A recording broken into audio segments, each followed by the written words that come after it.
जी sir, बताइए किस तरीके की रणनीति के साथ मैदान में उतरे हैं आप? एक आम जो आपने जो मुद्दे अगर देखे जाए तो हर तरीके का जो एक छोटे से छोटा जो मुद्दा है, एक आम घर का जो मुद्दा है उसको लेके हम चले हैं।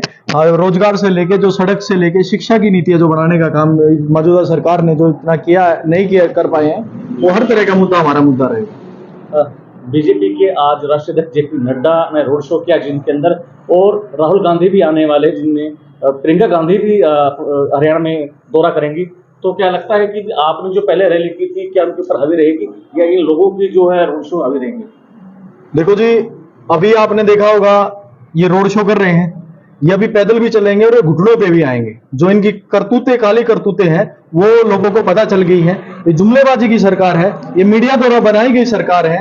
ये मीडिया द्वारा बनाए गए प्रयोग जो करते हैं, जो बड़े बड़े आईटी सेल्स हैं, उनके बनाए हुए नेता हैं। मेरी आदर्श नेता आदरणीय बहन कुमारी मायावती जो आई थी, वो एक नेता है, और को सर्व समाज की नेता है। दूल्हे कुचले किसान का मेरा वर्ग की वो नेता है। जब वो अभी तक प्रदेश में सिर्फ एक चुनावी रैली हुई है बहन कुमारी मायावती जी की, और उस रैली ने यह दर्शा दिया था पूरे प्रदेश में, और ऐसी लहर है कि सभी कार्यकर्ता में इतना उत्साह है, सभी पदाधिकारियों में इतना उत्साह है, वो नेता है। और ये मीडिया द्वारा जो बनाए गए ये नेता नहीं, ये कौशलेबाज है, ये धोखेबाज है, और जनता इनको समझ चुकी है। अब ये रोड शो कर लें या ये पैदल चल लें या घुटने पे आ जाए, इनको अब चलने का काम करेंगे इनका। और दूसरी बात मैं कहता हूँ, ये एक और दावा करते थे हम झोला उठाएंगे चला जाएंगे, उसको झोला भी उठाने का समय आ गया और उस झोले को चेक करने का भी समय आ गया है। इतने बड़े बड़े जो घोटाले हुए हैं, चाहे बॉन्ड के माध्यम से घोटाले हुए हैं, चाहे कोरोना काल में जो इतने बड़े बड़े इन्होंने कोरोना फंड के नाम पे जो इतने बड़े बड़े घोटाले किए हैं,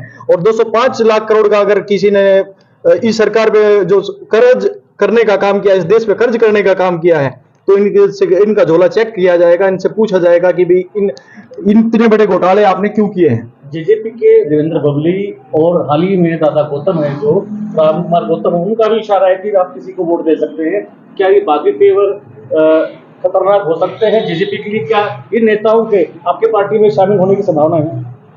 देखो, ये तो सर्व समाज की पार्टी है और सभी नेताओं का यहाँ पे मान और सम्मान, जो एक उचित जो मान सम्मान दिया है। मैं आम कार्यकर्ता की हैसियत से बहुजन समाज पार्टी में जुड़ा, और उन्होंने इतना मान सम्मान दिया है, और इस मान सम्मान के साथ में जो शीर्ष नेतृत्व ने मुझ पर जो भरोसा जताया है और सोनीपत लोकसभा से उतारने का जो काम किया है, तो ये बहुजन समाज पार्टी में ही हो सकता है, जो एक कार्यकर्ता को भी इतना मान सम्मान कर दिया जाता है। और जो साफ छवि के जो नेता रहेंगे, उनके लिए हमारे यहाँ पे बहुजन समाज पार्टी में मेरी आदर्श नेता आदरणीय बहन कुमारी मायावती जी की तरफ से हमेशा दरवाजे खुले हैं, वो कभी भी आ सकते हैं। बाकी मैं दूसरा मैं आपको बता देना चाहता हूँ, कुछ एक दागदार जो नेता रहे हैं, वो कुछ अब ये कांग्रेस के लगा लीजिए, पहले वो कांग्रेस में बैठे थे, और 6 नेता आज के समय में आज देखेंगे बीजेपी की टिकट से वो टिकटारती है और चुनाव लड़ने का काम कर रहे हैं। क्या लगता है कि आप 10 सीटों पर चुनाव जीत पाएंगे? हाँ, हम तकरीबन 9 की 9 सीटों पर चुनाव है। एक हमारा कैंडिडेट जो कांग्रेस की जो साजिश रही, उस साजिश का शिकार जो हमारा एक कैंडिडेट हुआ है, और ये एक षड्यंत्र रहा उन मनुवादी ताकतों का, और उन्होंने हमारे कैंडिडेट को जो बरगलाने का जो काम किया गया है, तो हम 9 लोकसभा में बहुत ही मजबूती से और बहुत ही उत्साह के साथ में लगे हुए हैं, और हमारी सरकार में भागीदारी बिल्कुल सुनिश्चित है। आपको मीडिया के माध्यम से आपको भी ये पता चला है, सर्वे एजेंसी से सबको पता चला है कि हमारी भागीदारी जब 4 तारीख को परिणाम रहेगा हमारी सुनिश्चित रहेगी। अब तक जो भी सोनीपत लोकसभा से प्रत्याशी रहा है वो जीत के गया है, उसने जीत की अनदेखी की। क्या कल को आप जीत जाते हैं, उमेश गिलाव जीत जाते हैं, तो जीतने के बाद क्या उमेश भी गायब तो नहीं हो जाएंगे, गुमशुदा तो नहीं हो जाएंगे? देखो जी, किसान परिवार से हूँ, कमेरा वर्ग से हूँ, हर तरीके से साधन संपन्न नहीं रहे हैं, और एक आम वर्ग से निकल के आए हैं।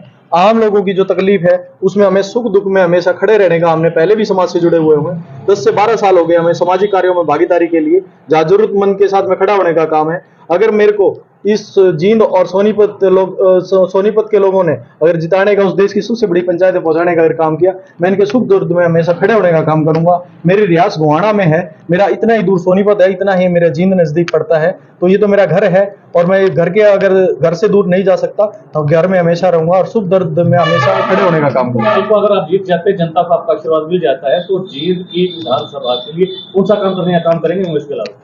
हमें यहाँ पे सबसे पहले रोजगार के अवसर प्रदान करने का काम करेंगे। तो बाहर से जो जो बहुराष्ट्रीय जो कंपनियां हैं उनका कोई ना कोई बड़ी इन्वेस्टमेंट करने का काम करेंगे, क्योंकि ये जींद का जो कांग्रेस ने भी जींद जिले की अनदेखी की गई है, यहाँ पर इस तरह के अधिकारियों को लाने का काम किया है कि यहाँ पे अपराध और नशे की तरफ जो हमारा युवा चला गया है, इसको हम अपराध को और जो नशे को है इसको रोजगार की तरफ ले जाने का काम करेंगे, कोई बड़ी इन्वेस्टमेंट करवाने का काम करेंगे, जिससे वो और दूसरी भी छोटी मोटी जो वेंडर कंपनियां होती हैं वो भी आने का काम करेंगे। क्या अपील है आपकी जनता से? मेरी जनता से अपील है, आप लोगों को ये समझना है कि आपके सुख दुख में जो खड़े होने का जो काम करेगा, और मैं दुबला की जला किसान का मेरा वर्ग के साथ में आता हूं, और ये बहुजन समाज पार्टी की जो परिभाषा रही है, जो इनकी कार्यशैली रही है, वो इसी वर्ग के साथ में रही है।